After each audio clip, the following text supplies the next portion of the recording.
we go. Anyways, welcome everybody to this month's Armor New England. As I keep on admitting people to the Armor New England board December meeting. Thank you very much.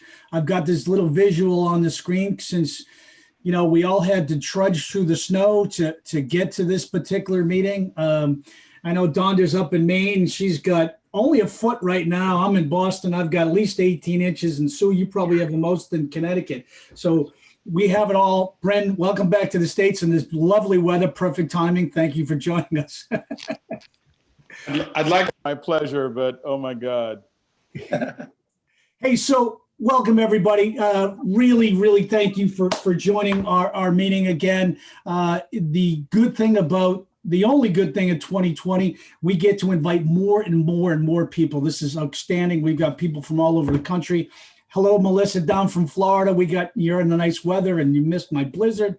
So we are absolutely engaged with everyone. So thank you. So be grateful in this year. 2020 has, sorry, I probably shouldn't do this since recording, but it sucked. There's a lot of things that haven't worked in 2020. So be grateful for the good things that we've had. You know, we asked everyone, be involved, get involved in Armor New England. We're happy to have you as part of our group, part of our committee, just jumping in, everyone across the country. Go to our LinkedIn group. There's great interaction there. We want to use that as a vehicle to communicate. Since we are all working from home, communication is so important.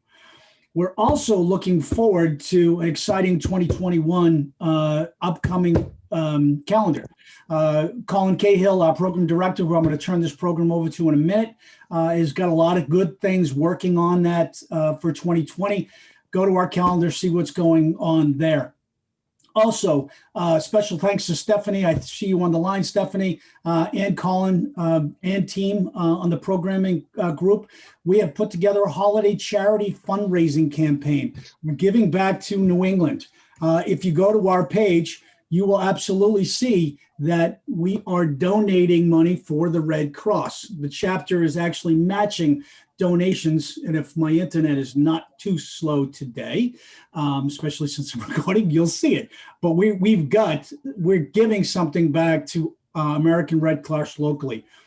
This should see a little pipeline going up here in a second, but this is a well thought out, nicely put together campaign where we are donating for Red Cross. They need blood, they need people, they need money. And that was something that my incredible board has put together. So I really do appreciate everyone from doing that. One thing we should all be concerned about or look at for Armor New England, Armor International, it is a community of many members. Armor New England is, and I say New England because I'm excited about that, is much more than just us locally. It is everybody. So we really do appreciate everyone being on this call. We appreciate what we can give back to you. We appreciate what you can give to us. Get involved in Armor. There's a tremendous amount of value in Armor International and Armor New England, as well as our other chapters that are on this call today. So thank you for that. Colin, I'm going to stop sharing. I'm going to change it over to you to launch the December meeting. Thank you, everyone, and have a great holiday season. Happy New Year if I don't talk to you. Great.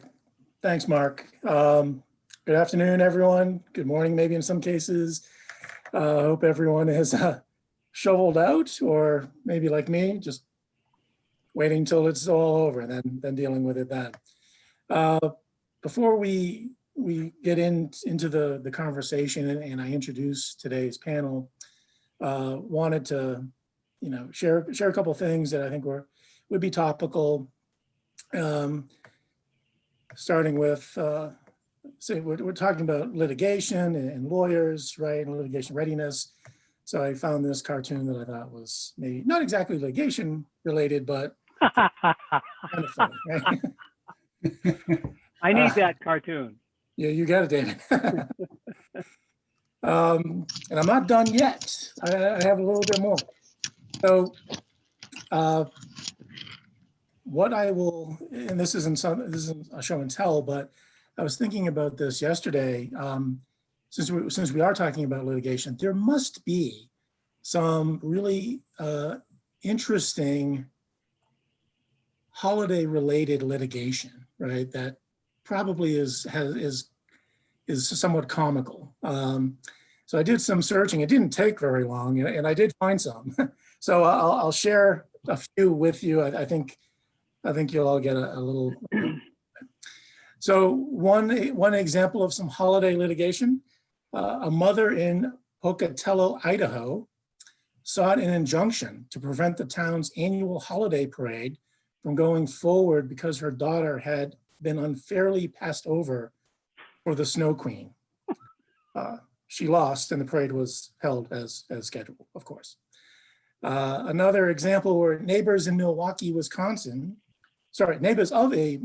man in Milwaukee, Wisconsin, erected a 20-foot Santa Claus built entirely of bear cans, automobile tires, and carpet remnants.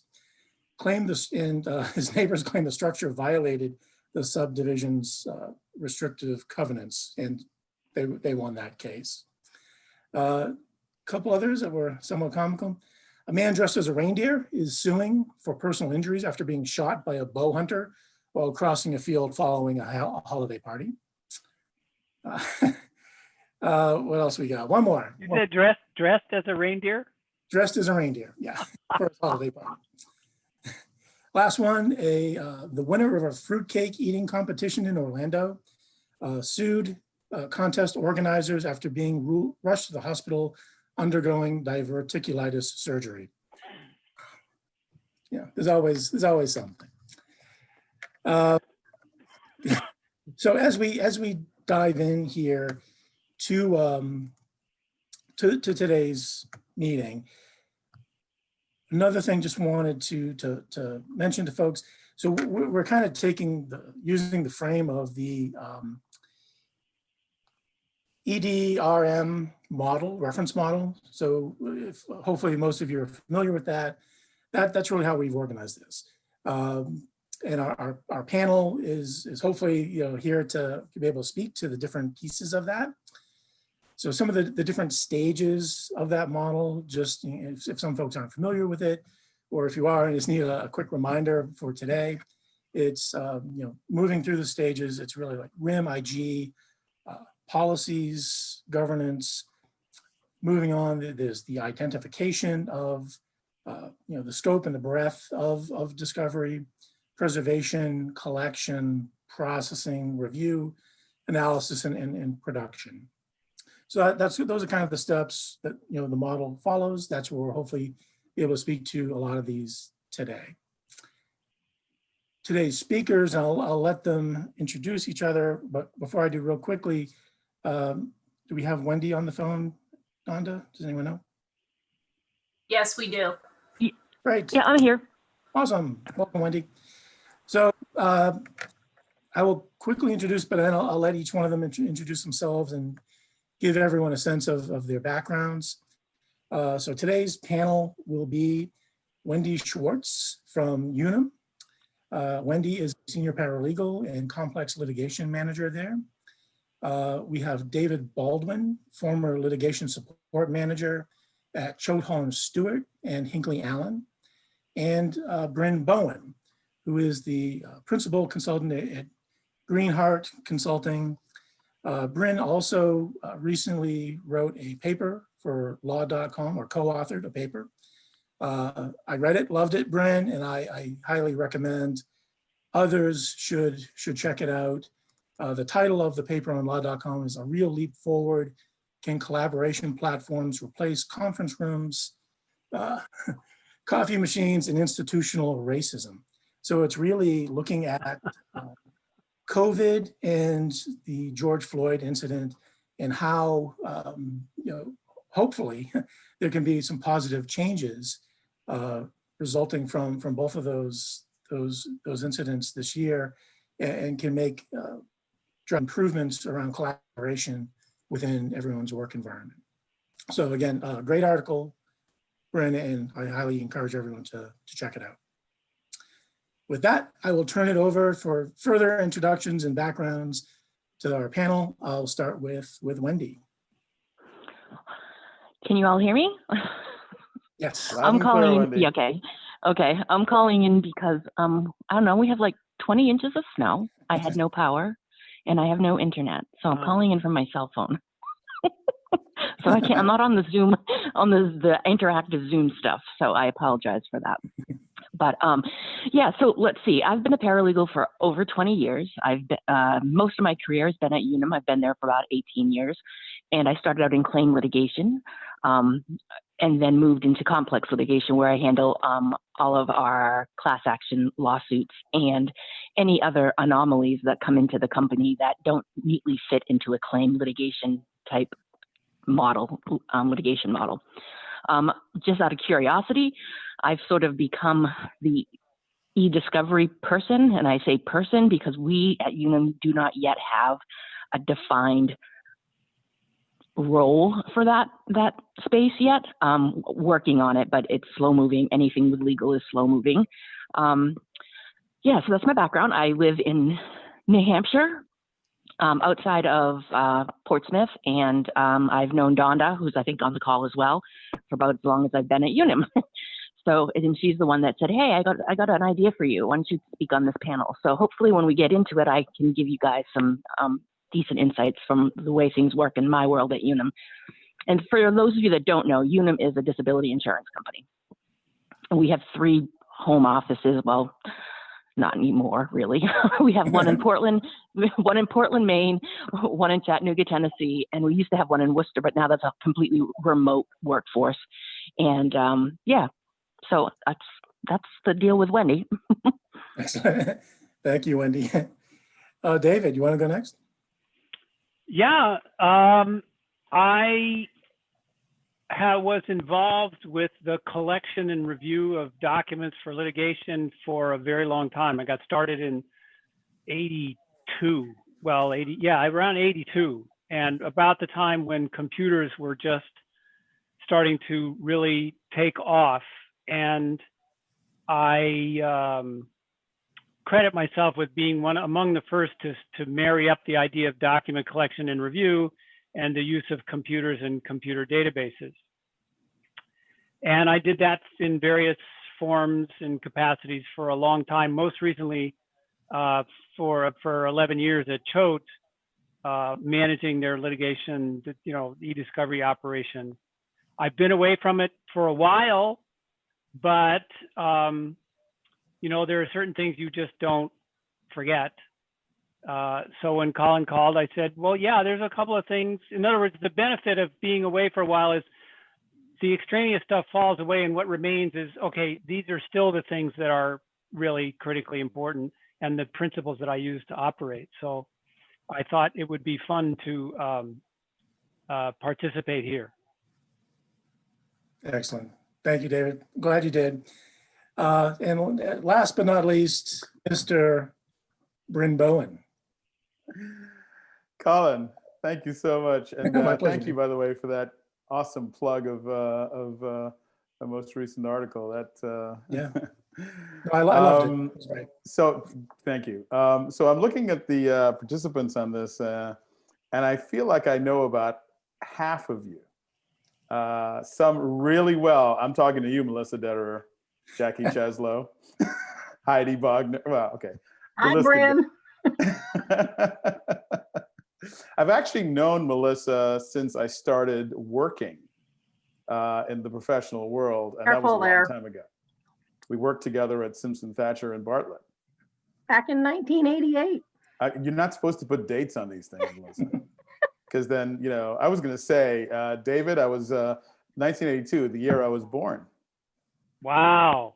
No, I'm just kidding. Yeah, you were 12 years old at Simpson. You're just doing that to make me feel old. Listen, I get that a lot these days. So, whenever I get the opportunity to turn that around. And of course, my dear friend Lee Isaacs, who is one of the co-founders of the Law Firm Information Governance Symposium, which is a mouthful, back 10 years or so ago, right, Lee?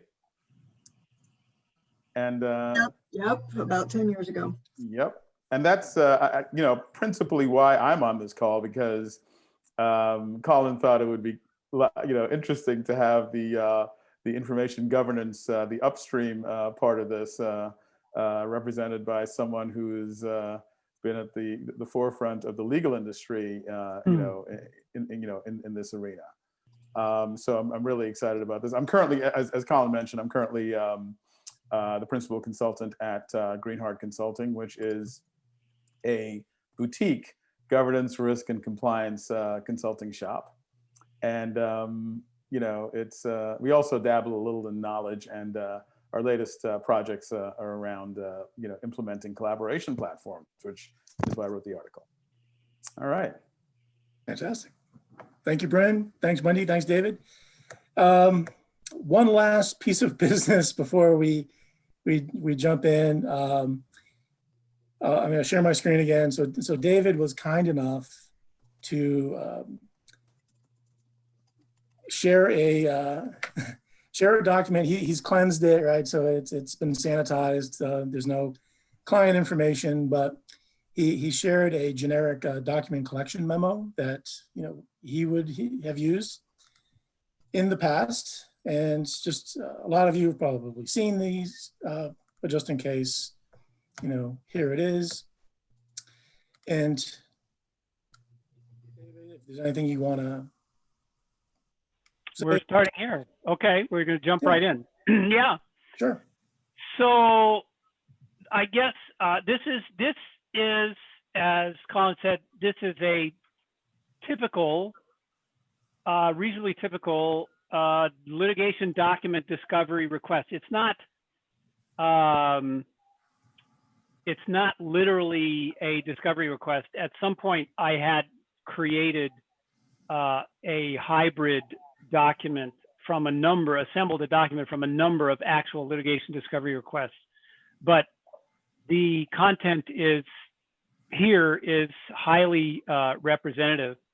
But before I get into talking about that document, I just wanted to kind of set this up.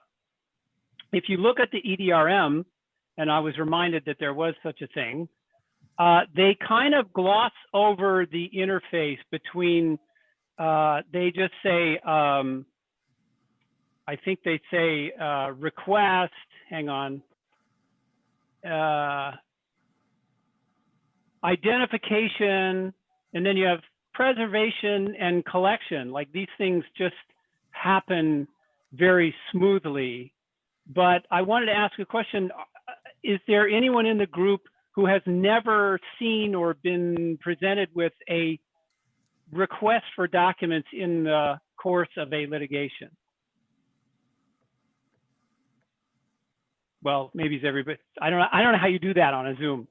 Actually, David, I'm sorry to cut you off, David. They absolutely can put it on the chat, and I'll make sure I communicate with everybody. Well, I just get an idea of how the extent to which this audience has been exposed to this kind of thing. But we had to do that part. It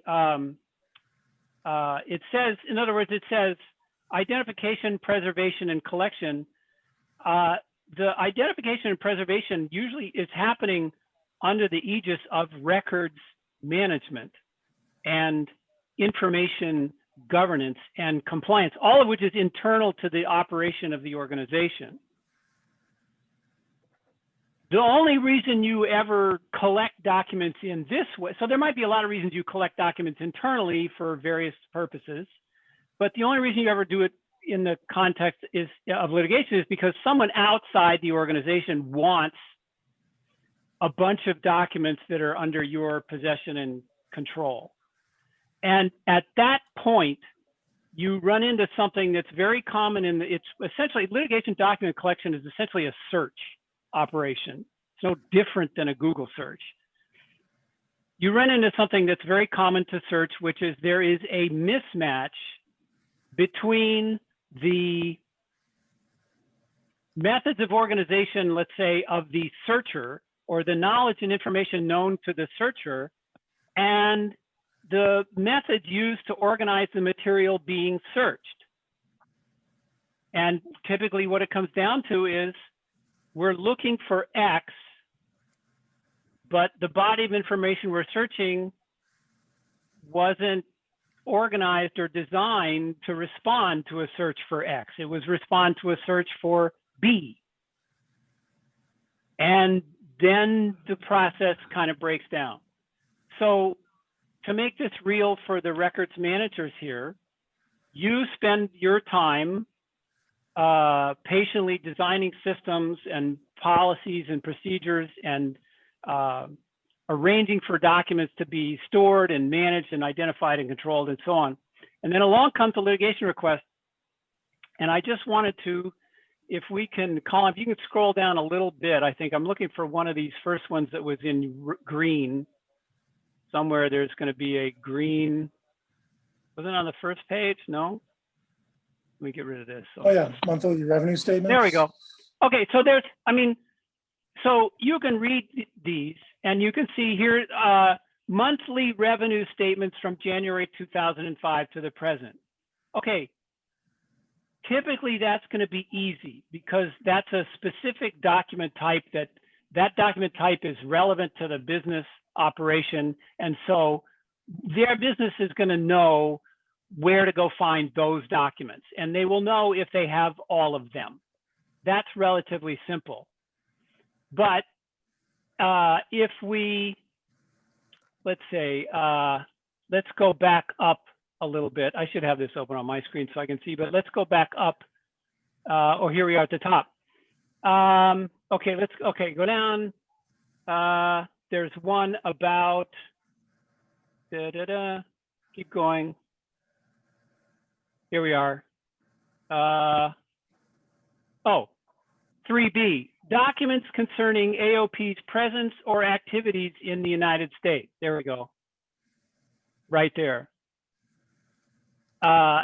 These kinds of all communications between or among GEI and TOS on any topic not previously identified. I gotta move this out of the, oh, there we go. On any topic not previously identified. 3G, all communications between or among GEI and R&B. Here's what happens. I'm just here to tell you as someone who is on the collection side, here's what happens again and again and again is the systems that the company has in use for managing their own, to the extent that they have systems, are not designed to a request, say, for example, all communications. No one in the business ever makes that request of the records management system. No one in the business makes a request typically like 3F, where it's, I need everything, all the documents that I would need to describe or illustrate the historical structure, location. I mean, if you were some internal, you know, if you're an intern and you got a site, say, we need all this stuff, you would be in tears because you don't know where to look. There's no index of that indexes or tags these documents along these lines. So what does this mean in terms of litigation readiness?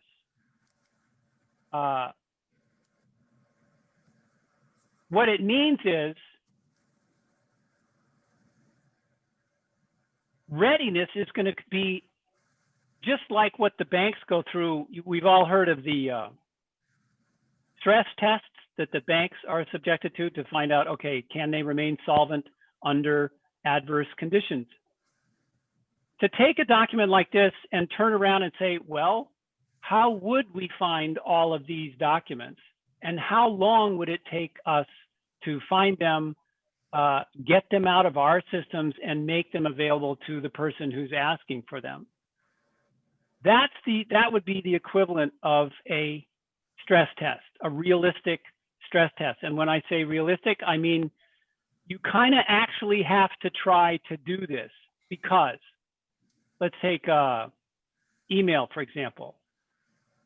You say, okay, I'm going to need, let's say it didn't say documents, but all communications between following 12 parties, internal and external.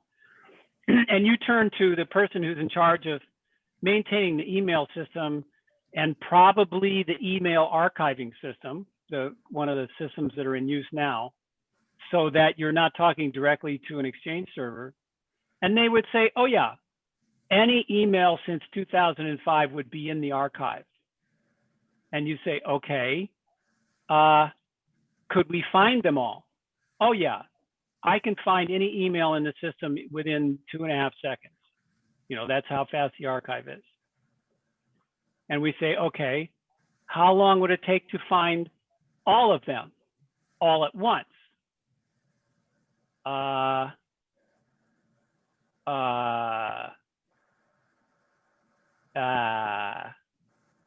That would be hard. We can't do that kind of search. I mean, this is real life. The email archiving system is not designed to respond to a request for just everything, or just everything with these attributes across all of the mailboxes that are being stored in the system. That's just one example.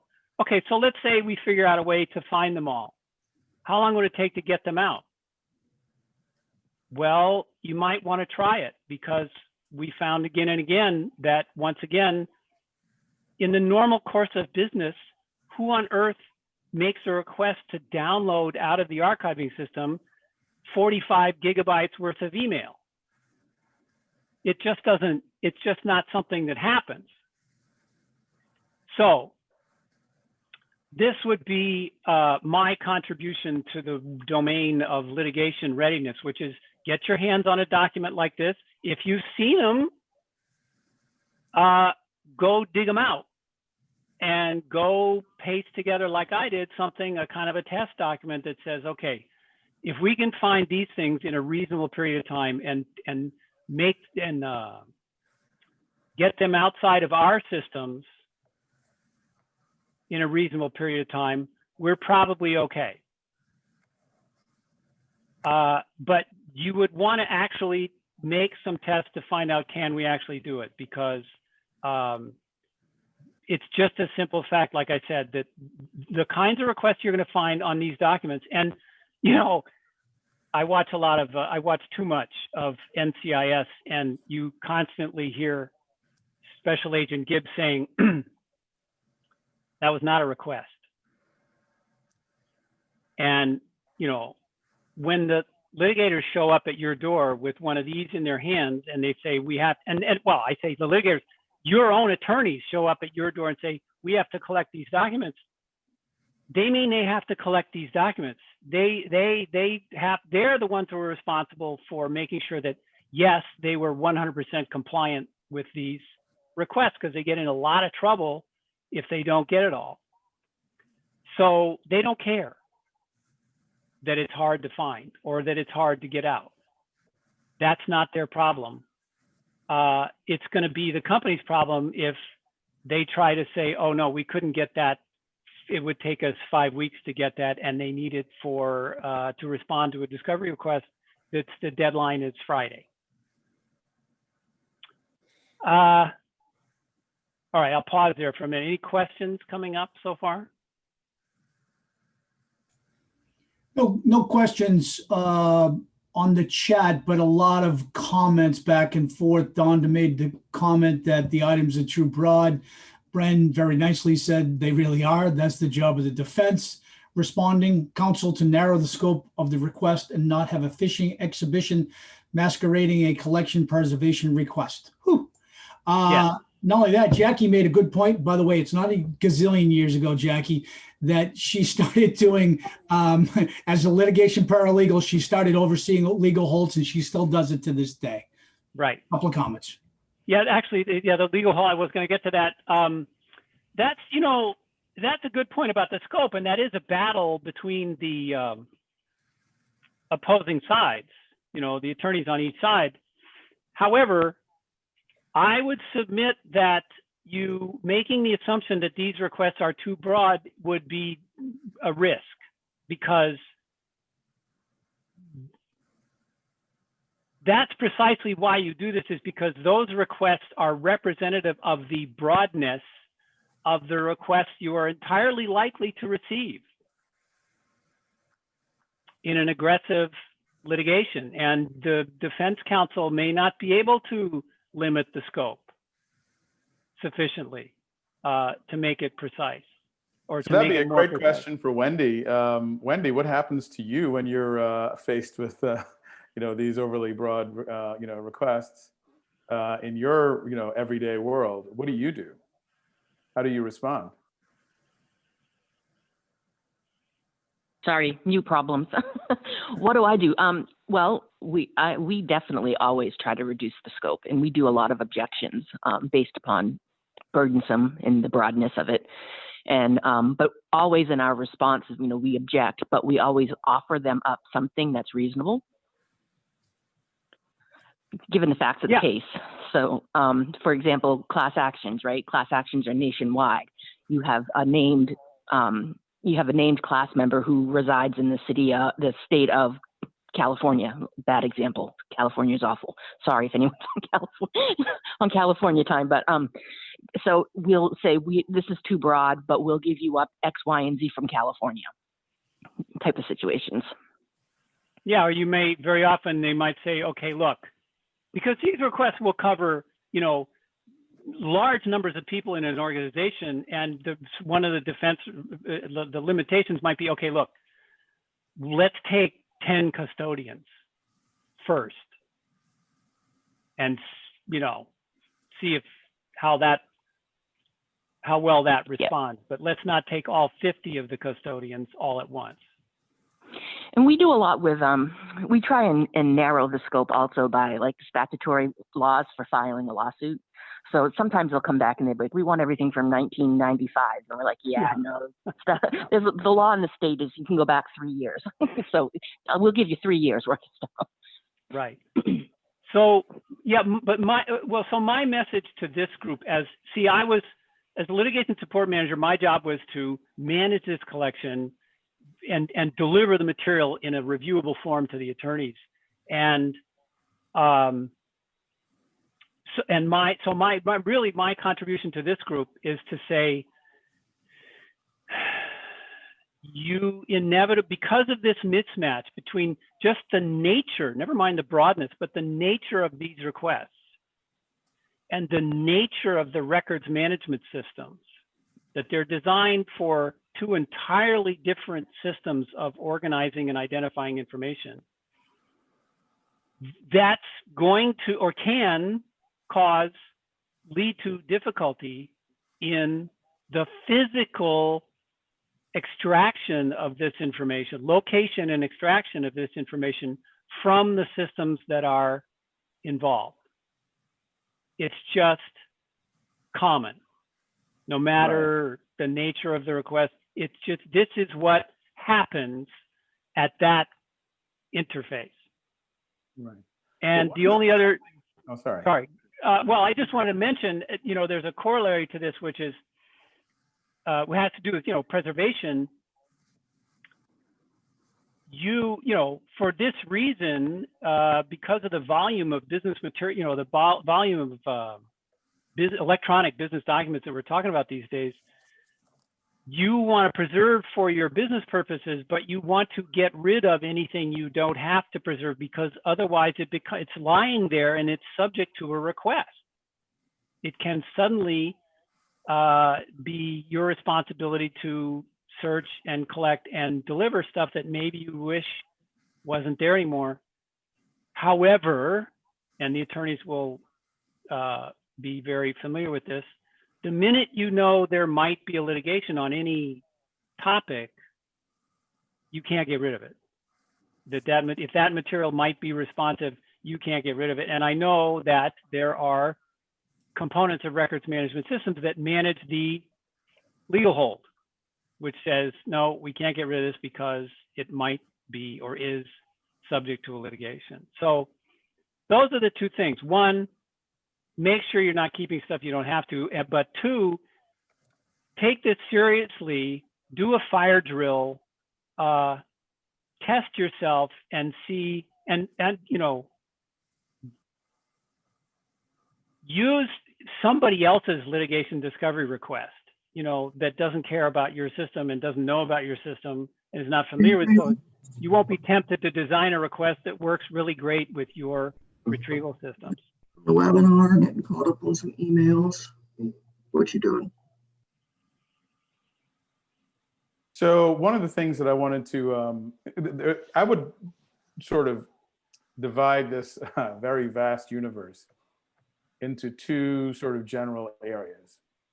And Wendy, I'm encouraging you, because Wendy and I had a lively discussion around this topic when we were, at our initial meeting. And I said to her, Wendy, I don't want you to hold back. If you don't agree with something that I'm saying, first of all, don't call me names. Well, okay, fine, you can call me names, but really jump in there and and have at it. So there are two like big buckets here. There is the document preservation, right, which corresponds to records management systems, systems of record, basically, that contain the business records of the organization, right? And then there's email, right? I mean, of course, there's chat and all those. We'll set those aside for now, because depending on what kind of business you're in, those are or are not relevant. But email always is.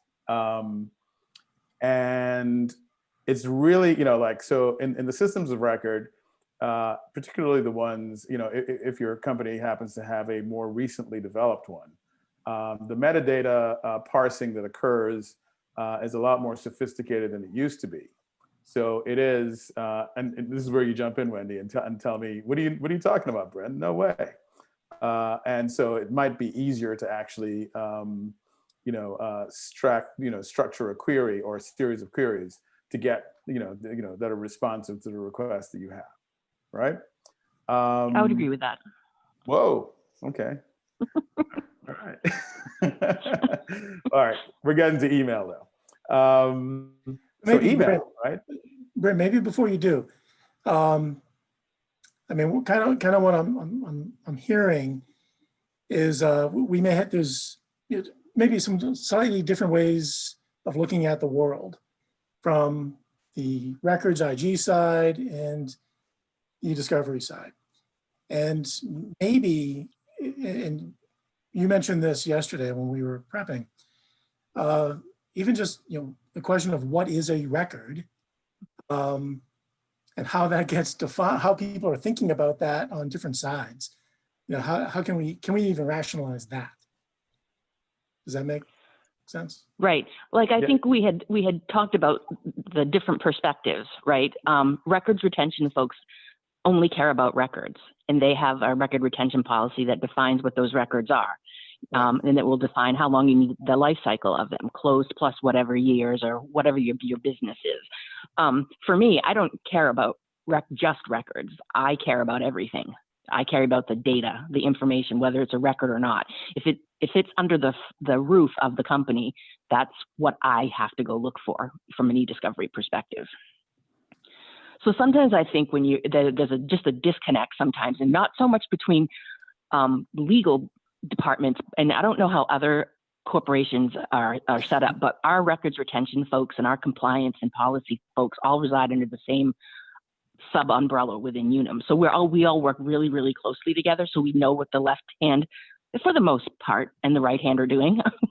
I mean, there's always going to be some kind of gaps, maybe even unintentional silos, but it's the bigger business that doesn't quite understand or grasp the difference between a record and just the regular information. That you have to do a lot of educating when you have to reach out to business partners to get at information.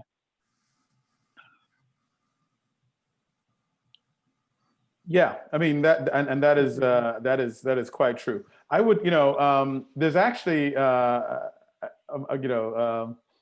slightly more interesting read on that, which is the definition of, and Colin teed it up. What is a record?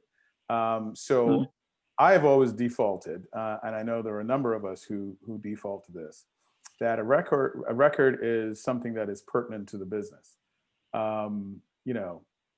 So it's non-trivial, particularly when it comes to emails, non-trivial communication, right? That is either directly or peripherally related to, the business that you're in.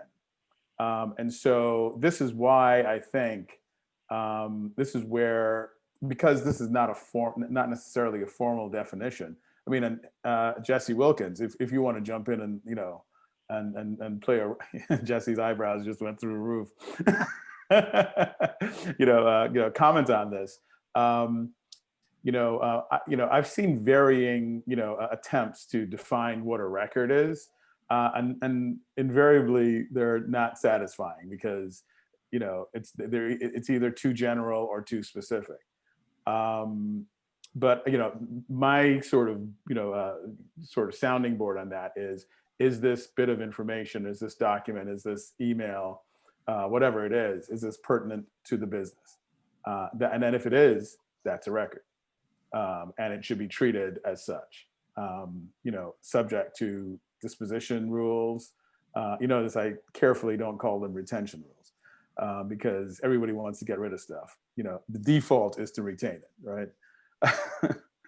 And also, is it potentially subject to a discovery request? So Jesse, go ahead. I really want to hear your thoughts on this. Oh, Lord.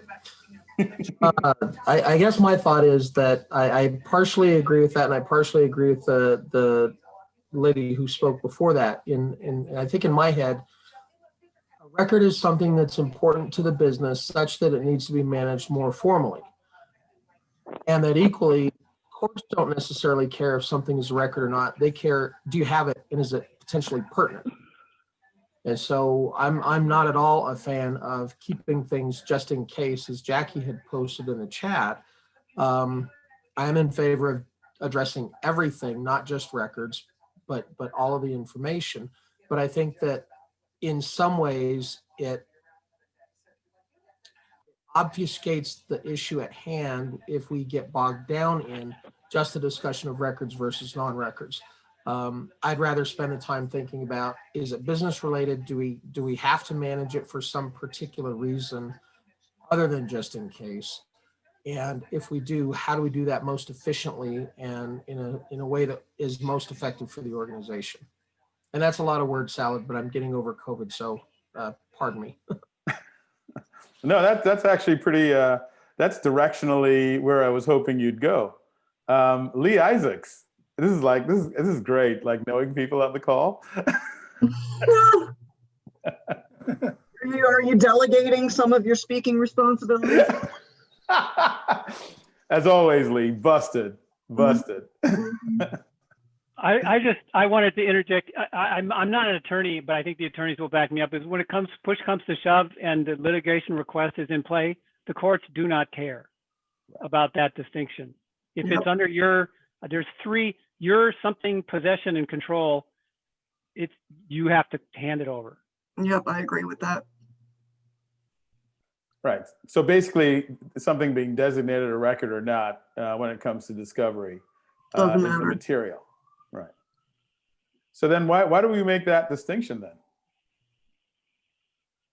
then? Anybody want to weigh in on that? Well, I'll weigh in on it because this is one of my favorite questions because it comes up like all the time over the course of my career. And the answer that I've kind of fell on a long time ago, I think, is similar to what we're all saying.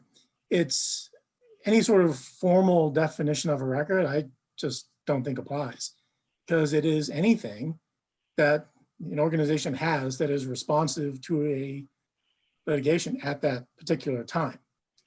So, I mean, I think we should, the nuance to it is we should define what the requirements are. So what, where we have some sort of requirement around a record, we need to manage that. But everything else, can be a record as well, but let's not make it a record. So let's manage it and keep as little as we possibly can, keep what we absolutely need to meet requirements. But other things, once the business need has passed, move it out. So I don't know if that makes any sense. Well, I mean, that's a good start to the discussion, but it really tees up, the whole governance question, right? Yeah. So do you treat, and let's stick to because emails are like the great example of this, right? Do you treat emails like records?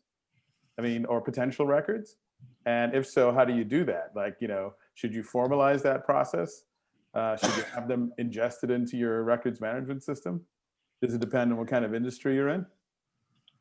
By the way, I'm asking these questions in a leading way because obviously the answer is yes, yes, yes, and yes, right? Well, that brings up, I would say that, this illustrates the mismatch that I'm talking about, because internal to the organization, it's a valid distinction between a record and not a record. Things we want to keep or are required to keep for compliance purposes, and things that don't fall under those rubrics, and so we can do what we want with them. But from the outside, that distinction is invisible. It doesn't exist. If it's inside your firewall, it's yours, and we have, we get it. So that's illustrates that kind of difference. And I can say that you talk about email. There's a great variation in practice around how long email is retained and how much a given custodian is allowed to retain. So, for example, some companies have a physical size limit on the storage for any one individual's email, and when they reach that limit, they stop adding, or they have to get rid of. They cannot go beyond. So it just means they're deciding right there on the spot what needs to be kept and what not. So, that decision is in fact being made one way or another all the time inside the organization. Does anybody want to talk about the tricky territory of spoliation? Can we back up for a second?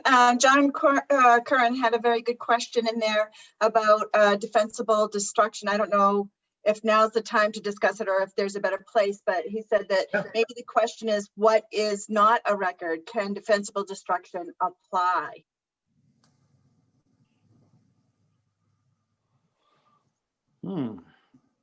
I mean, I'll answer the question, a slightly, maybe not directly answering, your question, John, but I'll say that if your organization has a retention disposition policy that says, I'm going to go out on a limb here, that says, unless email, I'm going to stick to emails, or unless emails are part of the, are chosen to be part of a records management system and put there, they are subject to a 120-day destruction cycle, let's say, right?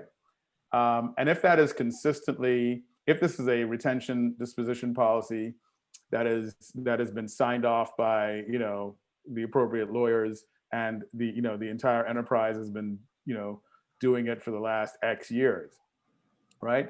Then a judge is probably hard pressed to say that if something were destroyed under those rules, and it might have been responsive to a discovery request, that's spoliation, because it's not, no one singled that stuff out. It's part of a regular systemic policy, and the execution of that policy, right? So it's like, it's like, and it's consistent. That's the key thing. As long as it's consistent, it's like that accounting, measure for, you can be wrong, but as long as you're consistently wrong, you're not criminal or you're not liable, right? Right, Jackie? Yeah, I did lawyers again, but that's pretty much correct, that you can delete stuff like that all you want. If there's a pending discovery request, the first thing that has to stop is that. That's the first request that goes out is, okay, what's your retention policy? Whatever it is, you have to keep everything now, starting now.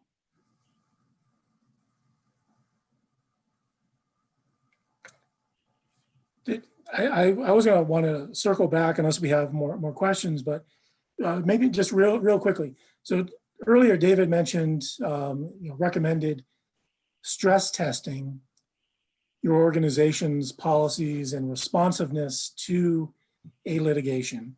So my question, I'd love to hear from Wendy, Bryn, and David on it. Who should, as you start to think about that, what are the groups within an organization that should be involved in thinking about stress testing your systems, your policies? And being readiness for litigation? Who are the stakeholders internally that should be part of that conversation? Well, from an Wendy, you wanna take that e-discovery first? from an e-discovery perspective, to me, I go, the litigators are involved, of course, and then when requests come in, and it's just so hard to speak in broadness because I have specific steps that I have to go through when we get notice of a litigation, and maybe that might make sense to quickly walk through that. But the second, and I'll do that, and if I'm getting off topic, let me know, Colin. But for me, when we get litigation, what happens in our company, and we're an insurance company, so we're managed a little bit differently than retail, so to say. I immediately put emails on hold, and I drill down into the crux of the case, and I'm not putting everything on hold, but I'm putting the specifics on hold. I also put our hard copy records on hold immediately. There's a hold in place. You go into a system, you make a query, you put the hold on, and you're good to go. And then now that we have Office 365 and in the advanced discovery component, and we're moving into the cloud at lightning speed, I can now also hold Teams chat conversations. I can hold SharePoint site information. I can hold OneNote, OneDrive, Yammer. And that's just something that we hadn't done before. But all of that basic global wide net gets done the second we get litigation. And as the litigation progresses and it gets into the actual meaty discovery stuff, those searches are tweaked and narrowed. And then you gather and you review and you redact, but it's all preserved, and then you produce it. That's a simple, oversimplified process that I go through with every litigation. Yeah, that's like the reality of doing that. Sort of like the advisory perspective on that is to look at, first of all, what's important when you're talking about information governance, because this is really where this falls. And what's important is that there is a framework. And what's also important is that there are, groups or individuals that are, stewards of this framework.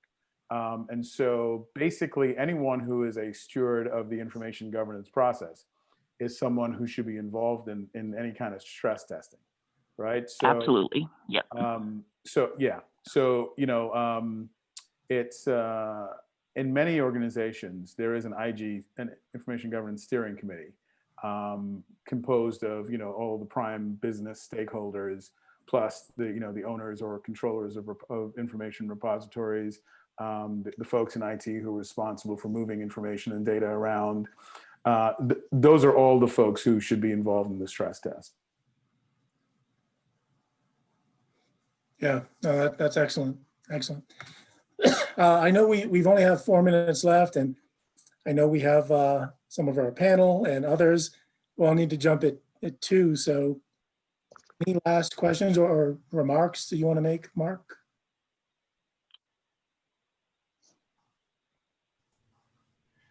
Sorry, I had to hit the mute button.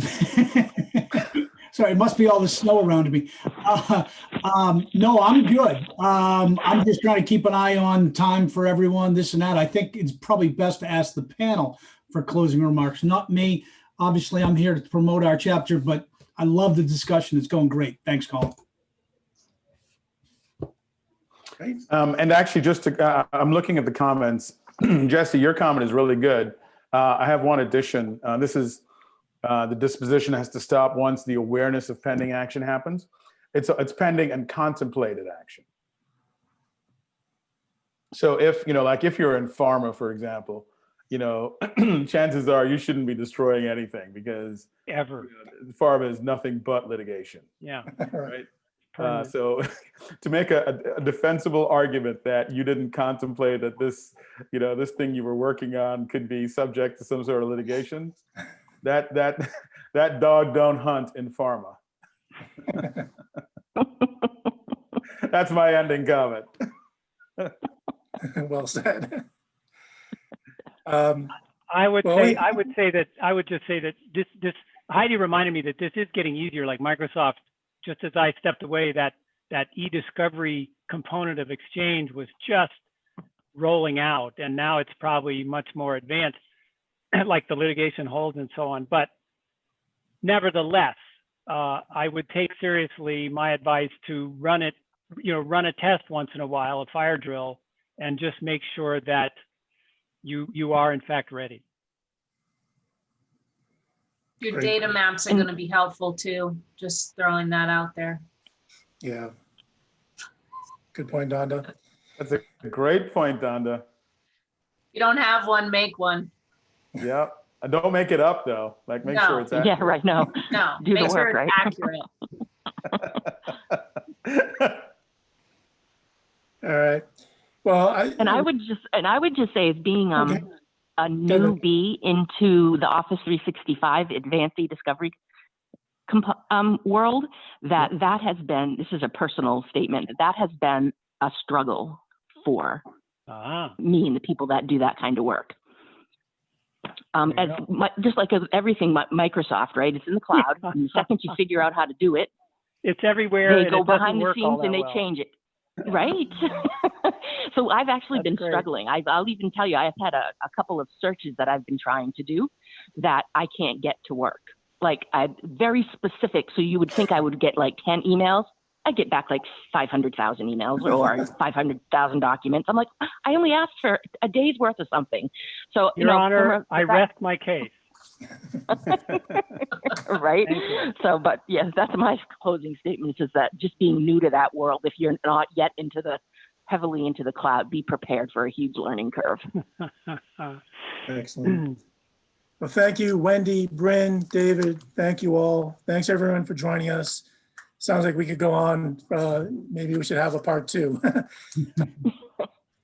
Happy holidays. Happy holidays, everyone. Happy Happy holidays, everybody. everyone. Thank you very much Bye. for joining us. Stay tuned for things coming up in 2021. Stay safe, stay home. Try to unbury yourself in the snow. Cheers. Bye, guys. Bye. Awesome. Bye, Take care, everybody. guys.